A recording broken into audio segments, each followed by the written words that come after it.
Hello, hello, it's me again. That time of day, it's Monday, don't even remember the date. It's the 12th, day after Mother's Day. Let's see. Sometimes I feel like I'm being tested. And you know what? I'm going to keep passing the test, damn it. Let's see.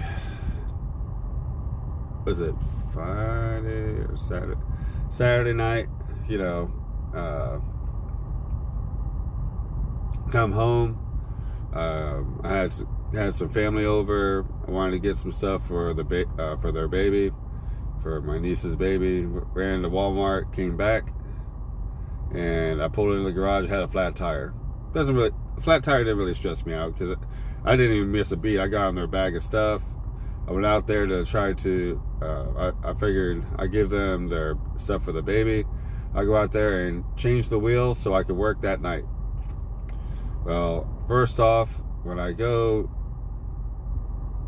little side note, I did buy this car off a used car lot. So this, from my understanding, this happens from time to time. Went and got the jack, which was a pain in the butt because I had a tire iron that was in there. It didn't really go with it, but it also didn't go on the lug nuts. So I went and pulled out. I got like just a little basic set of tools. I found the socket wrench, or a socket that'll fit there. Put the extender on it, so I get a little more torque. Try to torque it. Couldn't get the lug nut to move. Now I'm not a big guy. Can't really tell that from the face up. I'm not a big dude. So I called up a buddy of mine. One I talked about a few times, Cat Daddy. He was out. He was with his family at the park. I didn't expect him to come out at 9:30 at night. So I asked him if he'd come by in the morning before he went out. He went door dashing or whatever, and he did. He came by. He couldn't get it off either. So there was no way to put the donut on the back right tire. So he followed me to Walmart. I drove on a flat to Walmart. Now, fortunate for me, I live really close to Walmart. And I guess I'll win my, I'll take the small blessings I can. I hit almost all green lights. So I just tried to drive not too recklessly, not too fast. Got there, had to wait 2-3 hours to get my tire changed because there's one tech. But we did eventually get it changed. But it came out a couple $100, which was painful because I didn't get to work, the day before. My goal was like, you know what, I'm going to make $150. I told the family I was going to work I was going to work dinner shift. Couldn't do the dinner shift. Instead of making $150, I made $49. Didn't stress out too much because I was going to make some money working the late night, but couldn't work the late night. Took a few hours to change the tire, but got it done. Had to go back to the house, pack up some laundry orders, take them to Georgetown, got them delivered, which on that aspect, everybody was happy. And then, of course, Mother's Day is here. So, Mother's Day was on Sunday. And, I wasn't going to skip it. I wasn't going to have my family miss out. I got my daughter's mother and grandmother living at my house. So I took them to Olive Garden. With the tip, it was like $120. Paid for that with Uber money. Took the $50 cash advance. I literally had $2 left in my Uber account, and I'm back $50. So rough time, a little bit of rough time. But one could say it's like, man, with all that, is it really worth doing these apps? With the car maintenance, because I didn't get one tire, I got 2 tires. You got to change them, change both. 2 in the back, still got 2 in the front to do. But on a side note, yeah, it is worth it because I know a lot of folks that get themselves in that situation that don't have money at all. Working the W-2, they budget their money off their W-2 money, and they work it to the max, or they spend it to the max, and then when something comes up, they don't have it. So me, I was fortunate enough to have the money. I had to move some money around, this and that, but I did get the maintenance done. I did still take my family out. They did not hurt on Mother's Day because, Daddy here didn't have the money. They just had to go through a little bit of pain, got it done. So I still say it's worth it. I mean, that life happens to everybody, no matter what the work is. Let's see. So that's on the financial front. But I'm bouncing back now. Not a big deal. Oh, and I had to get an oil change this morning. That was another $75. So, but once again, found a way to have the money. Got it done. No biggie. Let's see. Other news. This morning, there is a lady who looked like a zombie on the access road on the loop going toward Hoppy Trail. That was like a good 2.5 feet into the road, maybe 3 feet.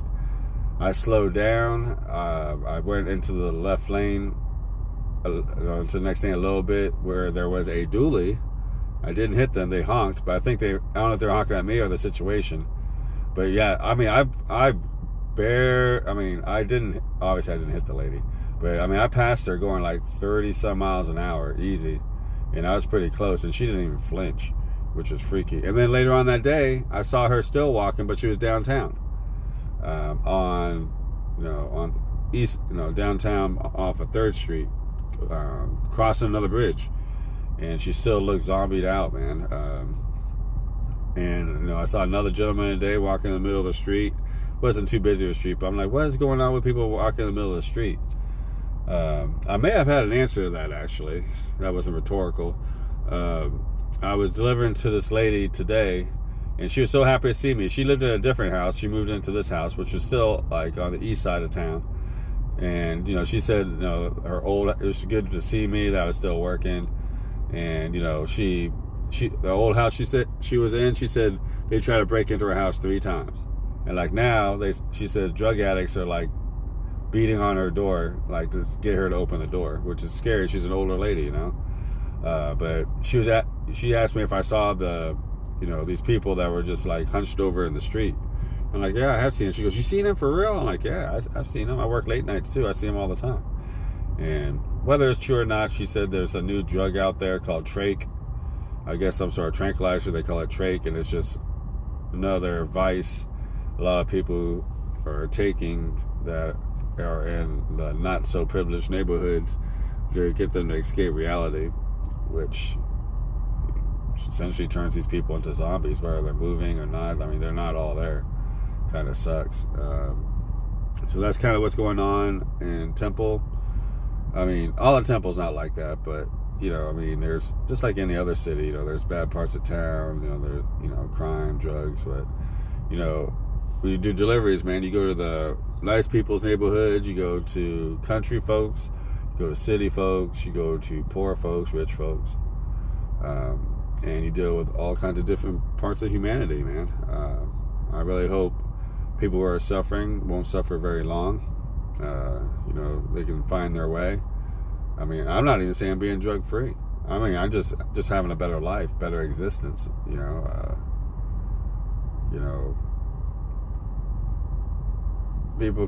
I believe people can choose to do what they want with their time. But suffering is suffering, even if it's self-inflicted. It's easy to judge people who have vices like that, but I think I mentioned before, we don't know what they've been through, whether it's just self-inflicted, maybe they couldn't take the pressures of life, maybe something really traumatic happened to them and this is their way of dealing with it. It's easy to judge and say, well, that's not going to solve anything and blah, blah, blah. But, I mean, people deal with different levels of stress in different ways. I mean, it doesn't have to be that extreme. I'm sure there's, whether you've taken a loss in the family or someone who's taken a big loss and maybe they didn't go that far down the rabbit hole, but maybe they just quit their job or they decided not to work for like 4 or 5 months because they were too depressed. And those people, a lot of times they bounce back. The reason they do is maybe because of their mental strength, emotional strength. Maybe they have the support of family and friends telling them like, hey man, you got to get back out there, it's going to be all right. You got to bounce back, tell them everything's okay. Not everybody's got that. Some people, they don't have that. And if they're not of strong will, it's easy to go down these rabbit holes. So I just wanted to make a small video. It's not even really about gig work this time. I mean, it was slow last week. and then all of a sudden I got like 3 poplins to deliver. Picked another one up today. You know, did a couple, let's see, 2 Sparks, a couple Door Dashes, things like that. Nothing really to brag about.